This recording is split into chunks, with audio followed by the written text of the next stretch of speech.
Good morning. This is our fifth day. Yeah, fifth day here in Japan. Actually, it's our last day. No, hindi naman last day kasi bukas we still have a full day naman. So this is our fifth day here in Tokyo and lalabas na naman ulit tayo as always. Today, I decided na mag-pants na lang kasi parang feeling ko nangitim na ako dito sa Tokyo dahil sa sobrang init ng weather. Medyo gloomy today, so hopefully hindi siya ganun kasakit sa balat. But still, of course, it's a nice day, it's a good day to enjoy Tokyo, Japan. So I'll see you later! So if mapapansin nyo pala, isang shoes lang yung dala ko. I'm really planning to buy a new pair of shoes dito sa Japan. But anyway, gustong-gusto ko lang din kasi itong shoes na to kasi very comfy siya. Perfect siyang panlakad dito sa Japan. And thank you for my sister for my shoes. Sana bigyan mo ako ulit next time. Bye! So, eto yung hallway ng hotel. Eto yung mga room sa side na to. Tapos eto, open lang siya na may big window, glass window dito para may overlooking doon sa highway. So, dito pala sa hallway niya, it's not an air-conditioned room. So, andito ako sa may 12th floor. So, hindi air-conditioned yung hallway niya kasi nga siguro during other seasons dito sa Japan, malamig naman. Kaya, for the tipid factor, yung rooms lang and lobby ang may aircon, ang may AC. Umakyat pa siya sa 14th floor. Hanggang 14th floor, itong Hap-In Ueno. And ano lang to, bago lang to, after pandemic lang yata to. Kaya sobrang linis at sobrang modern ng vibes ng hotel na to, which I really like. Although maliliit nga lang yung cut ng mga room. So eto pala yung lobby ng hotel. Andun yung coffee station sa right. And eto yung reception area. Mabait yung receptionist na yun. Siya yung laging natatimingan ko. So, ayan, yung pinaka-lobby, coffee station, may laundry, toilet, and then the elevator. Then, on the right, yan yung reception area. Tapos, may luggage area din dito. So, if hindi pa kayo pwedeng mag-check-in, pwede nyo iwan yung mga luggages nyo. Then, pwede na kayong maggumala or pag check out naman, pwede nyo muna iwan yung luggage nyo kung late or gabi pa naman yung flight. And meron ding sofa dito. And then, of course, yung vending machine, may ice machine. And, nakalimutan ko sabihin pala, may money changer. So, if gusto nyong magpapalit ng cash to yen, pwede yung machine na yon. However, I suggest na mag-withdraw na lang kayo sa mga 7-Eleven stores for the for yen money. So, pakita ko lang sa inyo kung nasan tayo pala. Padaan-daan ako dito. Hindi ko man lang ito tinitingnan. So, eto pala yung map ng Tokyo ba to or Ueno? So, andito tayo sa malapit. Eto si Hap-In. Eto si hotel natin. So, malapit lang tayo sa Ueno Station o Kachimachi Station. So, eto yung mga malalapit na train station. So, kailangan ko itong puntahan. Shitaya Shrine. So, today pupunta tayo sa... Wait, hanapin ko. Saan tayo pupunta?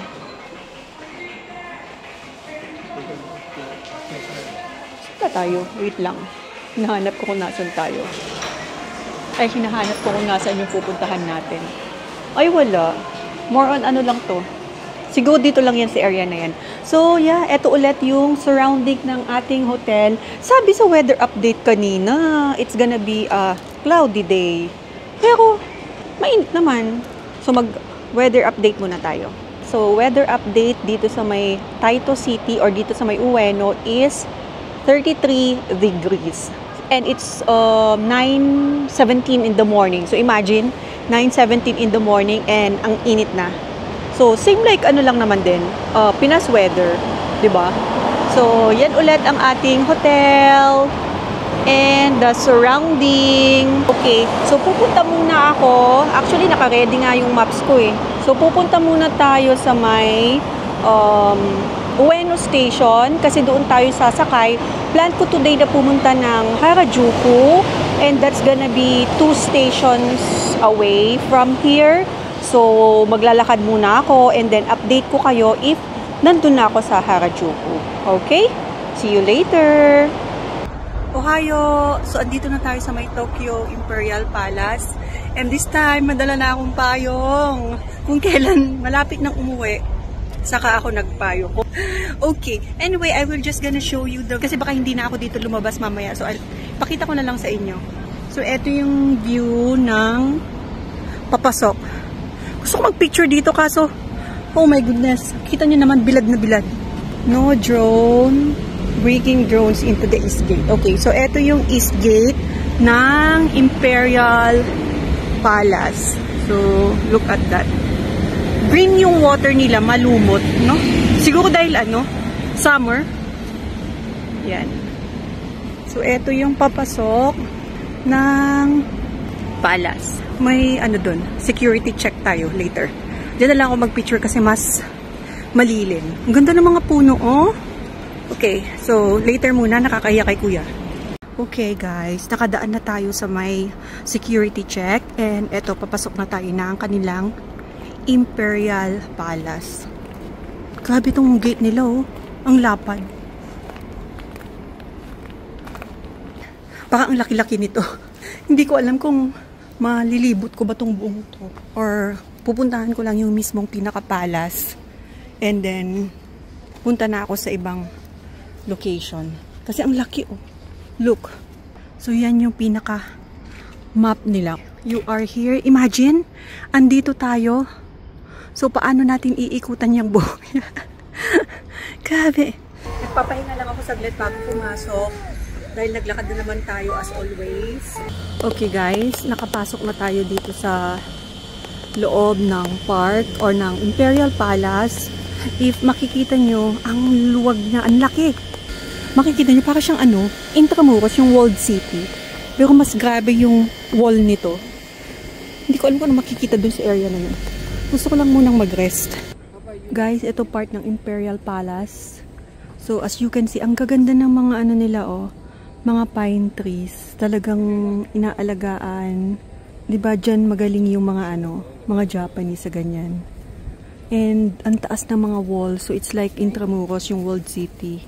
Hindi na ako pumasok sa pinakaloob kasi medyo mainit. And at the same time, hindi rin naman allowed ang pumasok sa loob. So, dito na lang ako sa may labas. And, medyo gutom na din kasi I haven't had breakfast. So, lalabas na ako. Kung maghanap ako ng makakainan.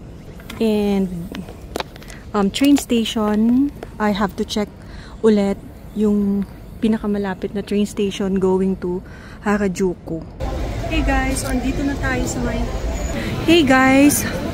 tayo sa may Harajuku. Galing tayo sa may Chuyogi District. And one train away lang naman siya. So dito, pupuntahan natin yung sikat na Takasheti Street ba yun? And yung Meiji Shrine. So, may nakita pala ako dito. May pila ng I'm Donut. Siguro masarap yan, no? Sige, hanapin ko muna yung pupuntahan ko, guys. Or if may makita ako na kainan, magba-brunch na din muna ako. Okay? Later ulit. Look, guys. We made it. Andito tayo sa may Yoyogi Park yata. Itong tawag. Meiji Jingu. Oh, sorry. Yan siya. May nagpipicture kasi sa gilid. Ang laki nitong park na to. Ang lawak. I don't know kung kaya ko siyang puntahan hanggang sa pinakadulo. But pupunta lang tayo dun sa may nakikita kasi akong parang small bridge doon. So let's see if we can walk up to there. Kasi look, ang daming naglalakad. Actually, masarap maglakad. Lalo gloomy na. Ilang meters kaya ito hanggang ma-reach yung shrine. Kasi doon yata sa pinaka end. Doon yung shrine. So, let's see kung kaya ng powers natin. Sabi ko, kakain muna ako pag dating dito sa may Harajuku Station. Kaso nakita ko kasi na malapit lang ito dun sa mismong paglabas ng train station. Kaya sabi ko, saglitin ko na lang muna to bago kumain. So, I'll be back later. Check ko muna kung, hala, parang hindi kaya ng powers ko, mga sis. Parang ang layo. Oh, nakikita ko na yung mga tao, andun pa. Let's see. Okay? I'll be back later. Okay guys. So, andito na tayo sa loob ng Meiji Jingu. And makikita nyo, ito ay mga barrels of sake daw wrapped in straw. So, noong Meiji era, si Emperor pala, si Meiji, Emperor Meiji. So, ginawa nilang offering ito sa Emperor. Ganun ba yun? Tinatamad pa akong magbasa, pero something na ganun. So, yan yung mga barrels of sake wrapped in straw ni Emperor Meiji. Sa kabila naman, andun yung mga barrels lang na walang balot. Ito kasi, may design siya, naka-wrap. So, pinanregalo siya. And, yun yung iba. Okay, guys. Pabalik na tayo sa Main Street. Andito pa rin tayo sa loob ng Meiji Shrine. And as you can see, forest siya. Loob siya ng park, Yoyogi. Ang alam ko, Yoyogi Park ito. Doon sa pinakaloob, doon yung si Meiji Shrine. Tapos may mga madadaanan kayong mga torii gates. Ang ganda. Tsaka as in tahimik, very peaceful, very quiet ang surrounding. So let me just show you. Ay, wait, mainit. And so look at yung dinadaanan natin. O, diba? So, maghahanap na tayo ng kainan. And then, pagkatapos natin kumain, punta tayo sa may Takesheti. I don't know. I-double check ko ulit mamaya. Basta, pupunta tayo doon, kakain, Takesheti Street, then, yun na yung magiging last stop natin. Malapit lang naman siya. Ayoko na din lumayo kasi andito na din siya, malapit yung train station. And then, balik na tayo sa Ueno. Okay, so I'll see you again later. Okay guys, so lalakad na tayo. So pag pupunta kayo during this time or ganitong mga months dito sa Japan, make sure you bring your own mini fan. It's very useful talaga.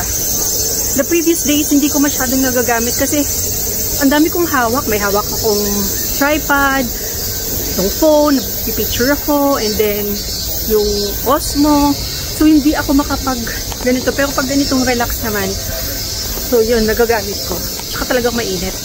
Buti nga malilim dito sa may Meiji Park. Okay, so I'll see you later.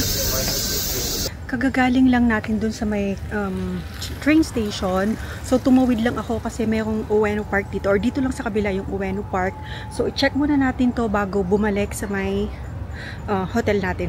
So maglakad lang tayo dito sa may Ueno Park. And as you can see, merong temple ba? Castle? Temple over there. So ito yung kabuuan ng Ueno Park. Go for the last gala. So this is our second to the last day pala, because tomorrow it's gonna be our last day. Parang full day pa rin naman bukas kasi gabi pa naman yung flight natin back to Manila. However, in the morning kasi, so 11 o'clock kasi yung check-out time sa may hotel, and I don't plan to go sa malalayong places na. Siguro lalabas lang ako kasi gabi pa naman yung flight, and allowed naman mag-iwan ng luggage sa hotel pag nag-check out na. So siguro may plan tomorrow, I will stay sa hotel until check out, and then lalabas lang sa may Ueno area kasi 'di ba yung Ameyoko, walking distance lang from my hotel. So baka malayo pala. Gagala lang ako bukas somewhere in Ameyoko dahil ayoko nang lumayo. Although yung yung binili ko na metro subway, ay ang ganda. May dito Sana shortcut na lang to. Pero hindi na ako pupunta dun. So yeah. Yung metro subway pass ko pa pala, valid pa siya until tomorrow. So kung gusto ko talagang gumala pa, kung sinisipag pa ako gumala, pwede pa talaga kasi hanggang bukas pa yung unlimited pass ko. But let's see kung sipagin pa ako or not. Basta doon na lang ako sa may Ueno area. Ay, look at this guys. Ang ganda Malilim na, as you can see. So, buti na lang at hindi ko na kailangan magpayong. But I have my Jisoo Life is Life. Ang tagal kong iniisip kasi nung nag-Vietnam kami, meron din silang pond na punong-puno ng mga lotus. Oo nga, lotus nga pala. Ang siyo nga. So, etong pond na to, ang laki nung pond na to. So, hanggang dun sa kabilang end, those are lotus. Tapos, alam nyo ba guys, itong paikot pala na to, siguro ang gandang puntahan nito pag pag autumn nila, o yung cherry blossom season nila. Kasi eto daw, cherry blossom tong mga to. Yan cherry blossoms. Unfortunately lang kasi summer tong punta natin kaya hindi natin siya makikita, pero based nga din sa mga napapanood ko na vlogs, every yung ibang season nila, spring, autumn or winter, ang ganda dito kasi as in talagang yung flowers pink, white, di ba ganun yung color ni cherry blossom. So yeah, hindi ko napupuntahan yung castle na yon kasi madami naman itong mga castle. Okay? At gusto ko na ding magpahinga. Masakit na ang aking paa. So, nakita nyo naman from afar. And, pwede ko naman din siyang puntahan ulit bukas kung sisipagin. Dediretso muna ako sa hotel kasi gusto kong ipahinga ang aking mga paa. Okay? So, eto na. Eto na siya. Dire-diretsuhin ko lang to. Papunta na sa hotel. Actually, dito yung natatandaan ko na tong place na to. Dito yung train station ng Keisei. Yung Keisei Skyliner. Yun yung train papuntang direct to Narita. So dito tayo bukas sasakay. Sa area na yan. Dito. Diyan. Keisei. So from here, papunta sa airport, one train or one station. Hindi naman siya one station. 2 stations away. More than an hour na travel. Pero okay lang kasi hindi ko na kailangan lumipat ng train. Direct na yung sasakyan kong Keisei. Kaya yun din yung pinili ko. Pag pauwi ako bukas, baka hindi ko mai-vlog yung way ko kasi syempre may dala akong luggage. Basta dyan. Yan Dyan banda yung Keisei. Tapos Ueno Station. Doon yung train. And eto, dire-diretso is yung papunta sa hotel ko. And yeah, eto na naman si Pachinko. Ay, eto pala. Iba yung tinitignan ko. Si Pachinko. Yung mga slots. Claw machine. So, itutour ko na lang kayo dito sa way ko pa. Balik ng hotel. Pag dito, di kayo mag-hotel at sumakay kayo ng Keisei, ayun yung tawag dito? Keisei na train station. Tapos, tatawid lang dito. Tapos, yan. Ito na yung papunta ng APA, Hop-In, Saturdays, yung magkakatabing hotel. Tapos may train station doon sa taas. Ay, train station. May railway train. Tapos, etong buong to, eto na yung Amiyoko Shopping Street. Thai restaurant pala to.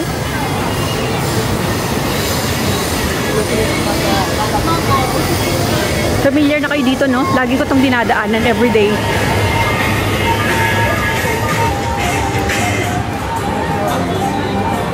Nagpapabili si Habi ng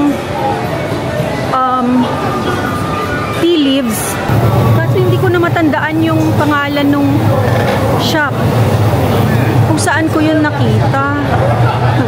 Pero mamaya lalabas ako, mag-iikot ako dito sa may iikutan ko tong buong Amiyoko kasi actually, hindi ko pa masyadong naikutan to.